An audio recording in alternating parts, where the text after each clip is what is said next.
अस्सलाम वालेकुम नाज़रीन, उर्दू टीवी चैनल में खुश आमदीद।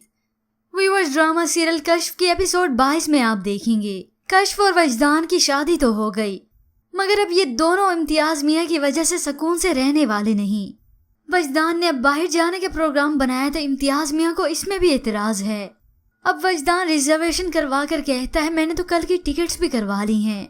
ये सुनकर कश्फ हैरान रही, क्योंकि वजदान नहीं जानता कि कश्फ के वालिद ने उसे क्या धमकी दी है। मगर आखिरकार वो दोनों एक साथ शहर से बाहर चले गए और तभी कश्फ के वालिद को इस बात की खबर हो गई तो वो कश्फ और वजदान पर बहुत गुस्सा हुआ।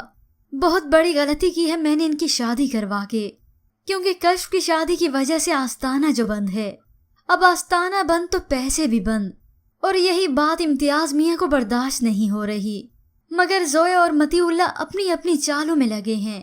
कश्फ की बर्बादी तुम भी चाहती हो और मैं भी, और इसी तरह अब कश्फ की शादी के बाद भी वजदान और कश्फ सुकून से नहीं रहेंगे।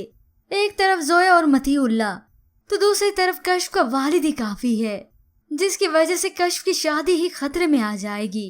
पर व्यूअर्स, इसके मुतालिक आप क्या राय रखते हैं? हमें अपनी कीमती राय जरूर दीजिएगा। मजीद ड्रामास प्रोमो के लिए आप देखते रहिए उर्दू टीवी।